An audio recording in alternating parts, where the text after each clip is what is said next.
मिहिर ने अब हीर को देखा जो मुंह बनाए खड़ी थी। उसने उसकी कलाई थामी और खींचकर केबिन की तरफ ले जाते हुए बोला, तुम चलो मेरे साथ। हीर उसे खुद को छुटाने की कोशिश करते हुए बोली, क्या कर रहे हो? छोड़ दो, इरिटेट मत करो। मैं बता रही हूँ, तुम्हारा मैं सिर फोड़ दूंगी। वह सब उन दोनों की हरकतें देख और बातें सुनकर हैरान थे। वहीं खुशी तो और भी ज़्यादा। हीर ने तो कभी उसे फील तक नहीं होने दिया था कि ऐसा कुछ भी है। वहीं बाकी सब अपने ही बिहेवियर पर शर्मिंदा थे। मीर उसे लेकर केबिन में आया और दरवाज़ा बंद करते हुए उसे दरवाजे से लगाकर उसके दोनों तरफ ने हाथ टिका दिए। हीर ने उसे घूर कर देखा और बोली, ये क्या हरकत है? तुम बताओ, बाहर क्या हरकत की तुमने? वह लड़की कुछ भी अनाप शनाप बके जा रही थी। खींच कर तमाचा नहीं लगा सकती थी। हीर ने उसे घूरा और बोली, अगर तुम्हें खींचकर थप्पड़ लगाऊं तो चलेगा? हीर की बात सुनकर वह आंखें बड़ी बड़ी करके उसे देखने लगा। हीर ने उसके सीने पर हाथ रखे और उसे धक्का देते हुए एक और किया। वह आगे बढ़ने को हुई कि मिहिर फिर से उसका हाथ पकड़ा और बोला, क्या हुआ है तुम्हें? इस तरह से रिएक्ट क्यों कर रही हो? अब वो बुरी तरह से चिढ़ चुकी थी। उसकी आंखों में आंसू तर आए थे।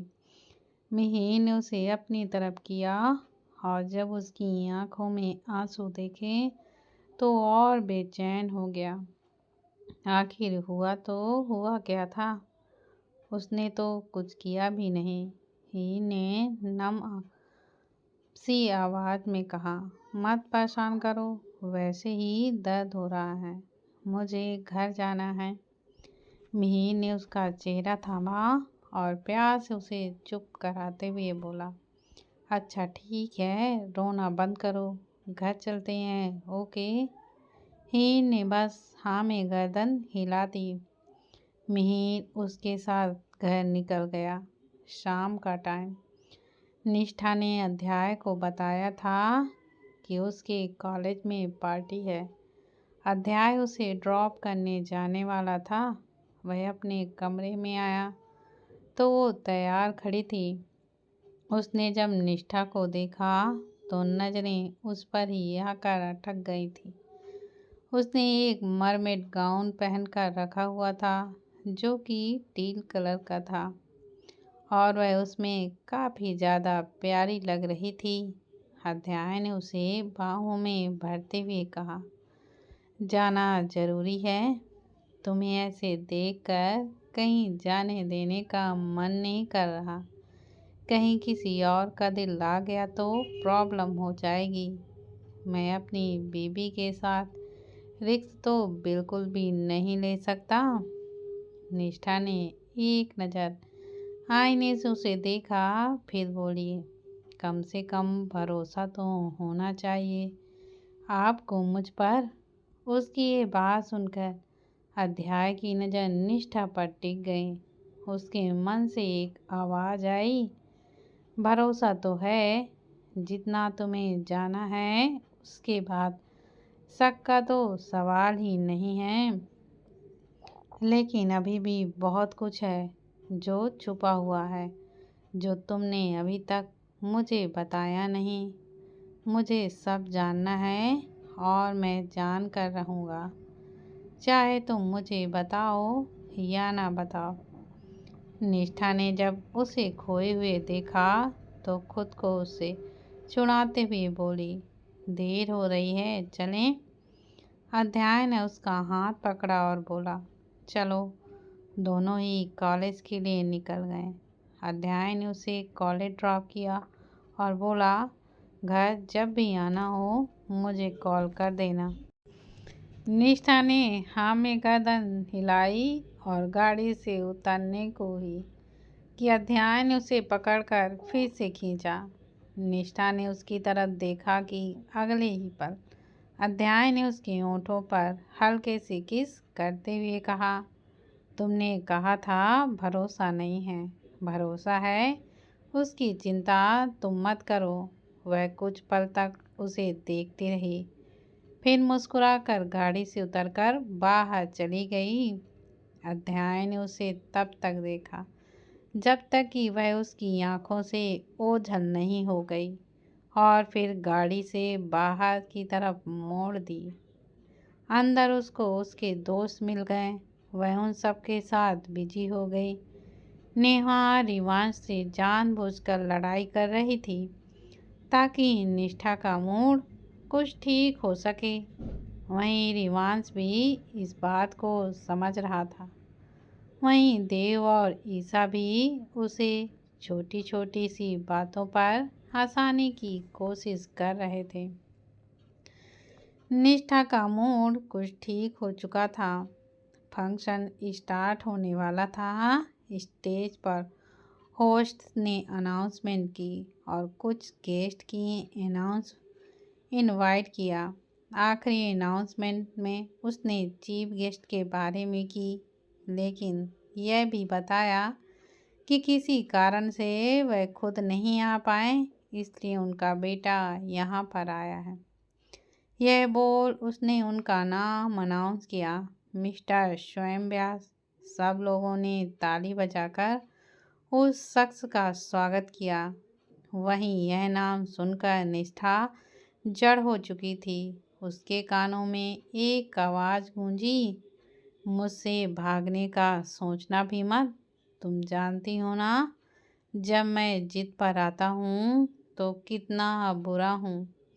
यह आवाज़ और यह शब्द याद आते ही वह तो हैरान रह गई। उसकी नज़रें सामने स्टेज पर गई, जहाँ पर एक लगभग 26 से 27 साल का लड़का खड़ा था। उसके लुक्स काफ़ी अट्रैक्टिव थे, जो पार्टी में मौजूद लड़कियों की होर्डिंग ही बता रही थी कि वह देखने में कितना ज़्यादा हैंडसम था। उसके चार्म पर लड़कियां पहली बार में हार चुकी थीं। अपने निष्ठा उसे ही देख रही थी। वहीं स्वयं की नज़रें भी मानो उसे भीड़ में किसी को तलाश रही थीं। और जब नज़रें निष्ठा पर जाकर रुकी तो होंठों पर एक तीखी सी स्माइल आ गई और आंखें मानो एक वार्निंग से भरी थी। निष्ठा घबरा गई और इसी चक्कर में वह तो 2 कदम पीछे हटी कि तभी रिवांश ने उसका हाथ पकड़ उसे संभालते हुए कहा, आराम से निष्ठा, क्या हुआ? निष्ठा ने उसे देखा और अपना हाथ छुड़वाते हुए बोली, कुछ नहीं, घर जाना है, बस। घर जाना है? रिवांश को समझ नहीं आया। वह अब तक ठीक थी और अचानक से ही तभी नेहा ने उसे देखते हुए कहा, कम ऑन यार निष्ठा, ऐसा मौका बार बार थोड़ी ना मिलता है। हमें रोज़ रोज़ कौन मस्ती करने देगा। हम नहीं जाएंगे, आप, हम मस्ती करेंगे। यह बोल उसने उसका हाथ पकड़ा और उसे जूस काउंटर की तरफ लेकर गई। निष्ठा को स्वयं की नज़रें खुद पर ही महसूस हो रही थीं, मानो कि वह उसका पीछा कर रहा हो। थोड़ी देर में फंक्शन भी स्टार्ट हो चुका था। वह पांचों साथ में ही थे। तभी निष्ठा बोली, मैं वॉशरूम होकर आती हूँ।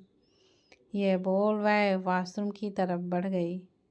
वह कॉरिडोर से मुड़ने को हुई कि किसी ने उसका हाथ पकड़कर खींच लिया। उस छुअन से निष्ठा एकदम से कांप चुकी थी।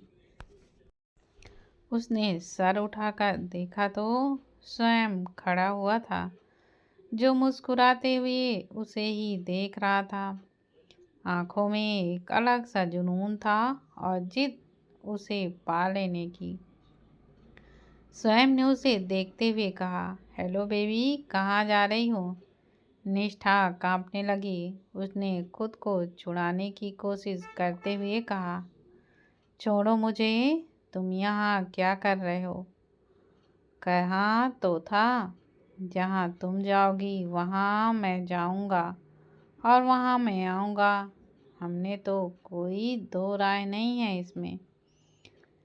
वैसे भी मैंने तुम्हें कितना ढूंढा, तुम मुझे बताकर नहीं आ सकती थी? बिना बताए तुम इंडिया आई कैसे? निष्ठा ने उसे खुद से दूर करने की कोशिश करते हुए कहा, मेरी मर्जी, मुझे घर आना था इसलिए आ गई।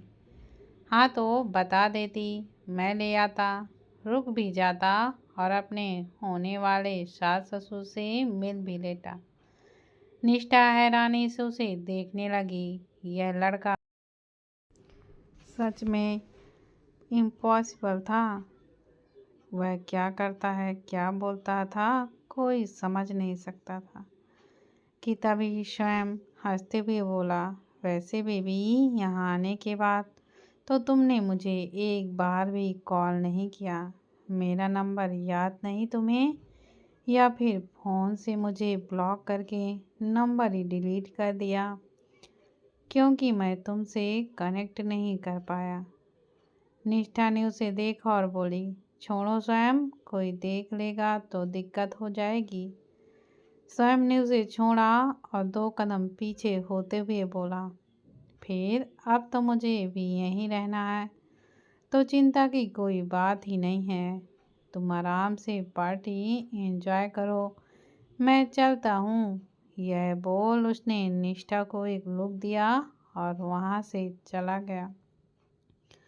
वो तुरंत वॉशरूम में घुसी। उसने जल्दी जल्दी से अपने चेहरे को धोया।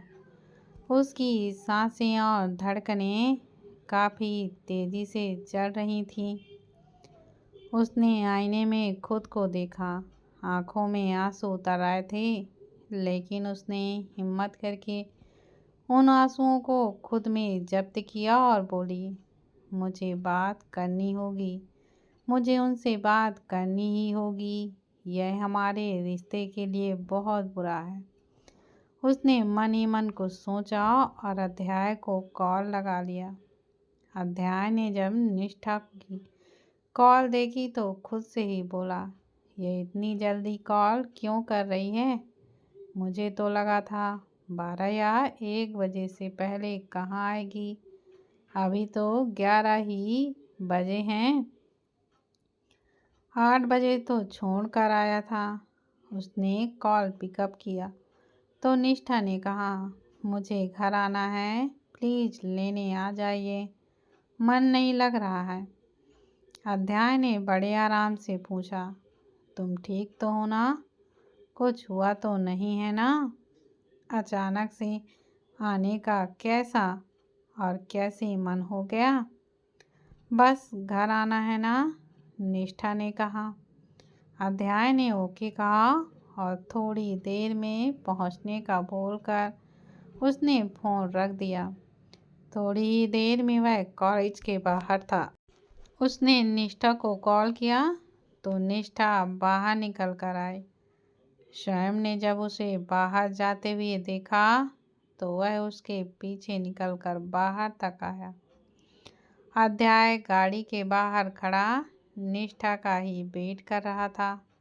उसने जब उसको देखा तो आगे बढ़कर अपना जैकेट उसके कंधों पर डाला और बोला, क्या हुआ, इतनी जल्दी आ गई? और यह चेहरे पर 12 क्यों बजा रखे हैं? लड़ाई की किसी से या फिर कुछ और बात है? निष्ठा ने उसे देखा और फिर अगले ही पल उसके सीने से लग गई और फिर धीरे से बोली, घर ले चलिए प्लीज़। अध्याय को उसका बिहेवियर बिल्कुल भी समझ नहीं आया, लेकिन उसे कहाँ पता था कि वह तो खुद को अंदर ही अंदर सारी बातें बताने के लिए तैयार कर रही थी। वहीं स्वयं ने जब निष्ठा को किसी की बाहों में देखा तो गुस्से से अपनी मुट्ठियाँ भींच ली और मन ही मन बोला, यह आदमी कौन है? मुझे आज तक खुद को जरा सा टच नहीं करने दिया और इसके सीने से लगी हुई है कौन आखिर में ये? उसकी नज़र बराबर उन दोनों पर थी।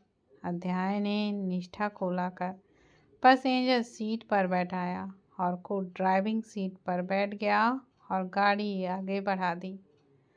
वह ड्राइविंग करते हुए निष्ठा को देख रहा था। वह कुछ सोचे जा रही थी।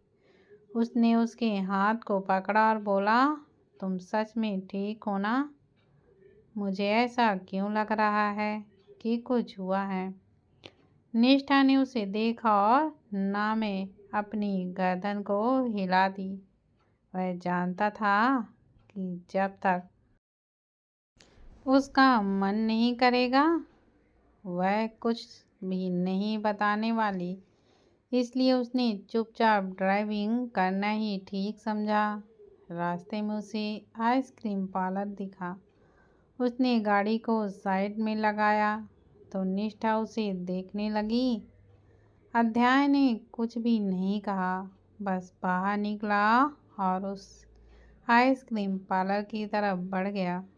उसने वहां से निष्ठा की फेवरेट फ्लेवर की आइसक्रीम खरीदी और वापस आकर बैठते हुए उसे वो पकड़ाते हुए बोला, यह खाओ, शायद जो सोच रही हो वह सोचने में और भी ज़्यादा आसानी होगी।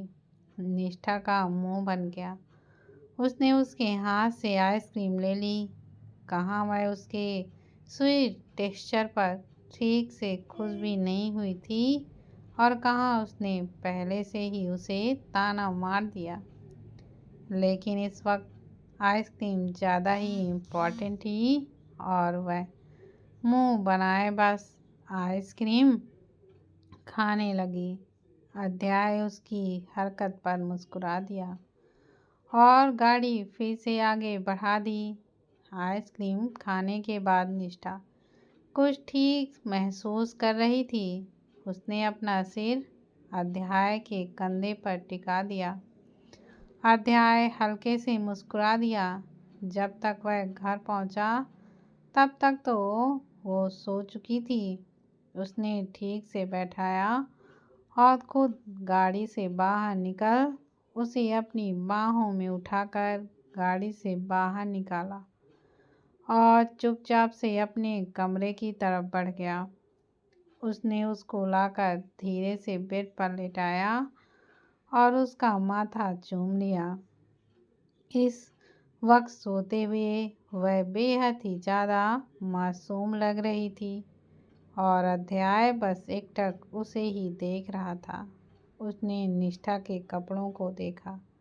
ये काफ़ी टाइट फिटेड और अनकंफर्टेबल कपड़े थे।